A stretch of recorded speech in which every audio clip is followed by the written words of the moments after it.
This is a review for Unit 2. First, infinite or zero solutions. If you were to start canceling things out here, minus 2x from both sides, and you could do minus 4 from both sides, you'll get x is equal to 1. There is one solution. You could also notice from the get-go that the x is different on the left and the right. To cancel things out here, we can add 2x to both sides. We get something like 5 is equal to 5, which is true. Therefore, that means there are infinite solutions. No matter what you plug in, it will always work. Try it. Plug in different numbers for x, and you'll see that anything you plug in makes this true. If I start to solve this, I can subtract 7x from both sides. I get 7 is equal to 17. This is a false statement. That means there's no solution. No matter what you plug in, it will never be true. To create the circumstances where there are infinite solutions, my x terms have to be the same and my constants have to be the same. So what can I plug in for h to match the left? Well, it has to be a 7. To create the circumstances for one solution, the x's have to be different. So I could pick any other number, let's say 5. Notice that it doesn't matter that the constants are the same, there still will just be one solution. To create the circumstances for no solutions, my x's are the same, and my constants have to be different. So let's choose negative 15, because that's definitely different than 7. Is it possible to plug something in for h to create the circumstances for one solution? The answer is no. My x's would have to be different, and they're not. So this doesn't exist. You could say impossible. What I wrote, the 0 with a line through it, means that there is no answer. Nothing will make that one solution.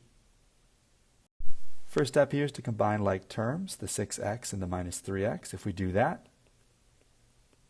we get this. At this point, we've showed our work that the x's are the same. And if we wanted to keep going, we could subtract them. But you'll end up with this, which is false. So this would be no solution. Next up, we have to combine like terms. I have the 4x and the minus 6x. So I have negative 2x plus 4 is equal to negative 2x plus 4. They're the same. Everything's the same. I should know at this point that it's infinite solutions. But if I don't, I have this, which is true. Anything I plug in will work. If I distribute the 2, I have 2x minus 14. So I should know at this point it's one solution. If I subtract x from both sides, I have 3 is equal to x minus 14. I can add 14 to both sides. 17 is equal to x.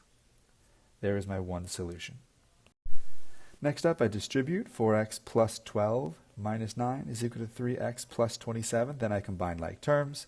So I have 4x plus 3 is equal to 3x plus 27. I should know at this point that it's one solution because my x terms are different. This gives me x plus 3 is equal to 27. If I subtract 3 from both sides, I have x is equal to 24. Combining like terms, I have 3x plus 43 on the left, and I have 3x plus 15 on the right. So I'm combining those letters, and I'm combining these numbers. If I get rid of the x's, I'll have 43 is equal to 15, which is false. So the correct answer is that there is no solution. Here, if I combine like terms on the right, I end up with negative 3x plus 5 is equal to negative 3x plus 5. Everything's the same. That's a pretty good clue that we're looking at infinite solutions. I can also get to this. At this point, this is a true statement. Infinite solutions. What you will see is in the review it says you must show work. If you just write no solution or an infinite solution, you won't get any points, or at best half points. And if it's one solution, you have to actually find that solution. Next up is absolute value. So first off, if we're evaluating, we do this one step at a time. We can do the inside the bracket stuff first. Negative 18 minus 9 brings us to negative 27. If I take the absolute value of that, it's the distance from 0. So it goes like this. So the brackets are gone. Now they're parentheses. And my final answer is negative 27. I start here. Negative 8 minus 0 is negative 8. If I take the absolute value of that, it's positive 8. Now they're parentheses, and I multiply. 8 times 4 is 32. And this gives me an answer of 31. The rest say they're to solve the equations and that there might be 1, 2, or 0 possible answers. We'll start with the most basic. The absolute value definition means how far away from 0 we are. And if you go 7 to the right, you have your first answer. That's a positive 7. And if you go 7 to the left, you have your second answer, negative 7. If you don't put both, you don't get it right. Distance from 0 can never be negative. So if you have the absolute value is equal to something negative, right away you should know that there's no solution because it's negative. So here we start with 2, and that's how far away from 0 we are. So think about the number line. You can go 2 to the right, or you can go 2 to the left. And that's how we're going to split our equation. We're going to split it into the positive side, where we have 2 is equal to x over 5, and we're going to split it into the negative side, where we have negative 2 is equal to x over 5. Notice the brackets are gone at this point. We have accounted for both answers by doing this. The next step is to multiply everything by 5. This gives us negative 10 or positive 10. Those are the two answers. Similar thing, here at 0, I go to the right, I'm at 36. If I go to the left, I'm at negative 36. So I can write that out as 36 is equal to y minus 11. Negative 36 is equal to y minus 11. Two separate answers. But really, it's doing the same thing twice. Add 11. You'll just get different answers. What you should notice is if you plug in these two values back to your original equation, one of them will bring you to negative 36 and the other will bring you to positive 36, which represents your two answers. Now we have two-step equations inside here, but we still start with 1. We still have 1 is equal and negative 1 is equal. That's our first step. 8 minus 2y goes into both. We don't really adjust anything, even though there might be negatives here. We just keep it exactly as what's in the brackets, and now they're gone. I subtract 8 a whole bunch of times, and I have negative 9 is equal to negative 2y, or negative 7 is equal to negative 2y. I can divide by whatever is in front of the letter. And my first answer is 9 halves. And my second answer is 7 halves. Notice that the negatives cancel out when I'm dividing by two separate things. This one's a little bit different because we have a 0. So how do you measure distance from 0? Is there going to be an answer to the right and an answer to the left? The answer is no. All we have to do is 2x plus 12 is equal to 0. So minus 12 from both sides, 2x is equal to negative 12, divide by 2, x is equal to negative 6. Now if you wanted to think of it as equal to 0 or negative 0, it doesn't really work because negative 0 isn't a thing. This is the only time where you have one solution, when your absolute value is set equal to 0. Sometimes you have stuff outside the brackets, you got to deal with that first. Otherwise, your method doesn't work. So we have this, we split it, we're 1 away from 0. So our negative side, we have negative 1 is equal to x minus 1. Our positive side, we have positive 1 is equal to x minus 1. To solve these, I'll go plus 1 a bunch of times, because I'm solving them the same. 0 is equal to x, that's one of my answers. 2 is equal to x, that's my other answer.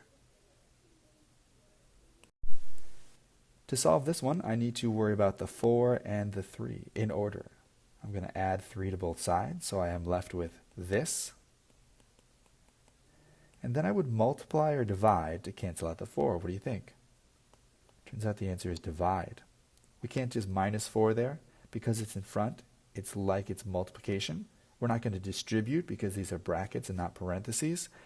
And at this point, it doesn't really matter because I don't have to keep going. Why? Whenever the absolute value is equal to something negative, that always means there will be no solution, because distance will never be negative. Last page, literal equations. So if we want to get r in terms of d and t, that means we want to get r by itself. So we'll divide out the t, and our answer is d over t is equal to r. So the question of what is d divided by t, while it might seem challenging, is actually pretty easy. The answer is just d divided by t. You can't simplify because they're different letters. When they say what is p in terms of t, they mean get p by itself, so I can divide by 0.8 on both sides. P is equal to t over 0.8. You can think of literal equations as rearranging equations. Here, if I want to get rid of this n, it's almost like I'm moving it up there. The vehicle I'm using is multiplication, because if I multiply both sides by n, this cancels out, and I have nq is equal to j, which is the same thing as qn is equal to j. The order doesn't matter for that multiplication, but the important step is to get j by itself. Similar here, I can subtract 5 from both sides. What is t minus 5? It's easier than you think. The answer is just t minus 5. If I want to get a by itself, I can take this whole part and move it to the bottom of the fraction. I do that by dividing by d plus m. So my answer is a is equal to 2n on top, and then parenthesis d plus m on bottom. We are just rearranging equations. If I want to get b by itself, to cancel out that 1/4, I can multiply by 4, because remember that 1 over 4b is the same thing as b over 4. And I have to do the same to the other side. And I'm just going to put those parentheses. And there's my answer. Think of it as moving it over. To figure out x, I have 2 steps. The first thing I have to do is multiply by 2y to get rid of this bottom. So I now have 2yz is equal to x plus 3. If I subtract 3 from both sides, I have 2yz minus 3 is equal to x. This one's tricky because d is on the bottom. So I have to move the d up and move the v away from there. So first I multiply by d, and I get dv is equal to m. And then I divide by v. So I have d is equal to m over v. Extra step on that one. To get p all by itself, I need to cancel out everything else that's there. So the first thing I'm going to do is multiply by 6, and I have 6e is equal to o plus 4m plus p, because the 6's cancel out. Then I'm going to subtract everything that's not p, minus o, minus 4m. I'm going to do that from the left as well. So I have 6e minus o minus 4m is equal to p. To get d by itself, this whole thing is going to be moved over there. The way I do that is I multiply by g minus 4 in parentheses.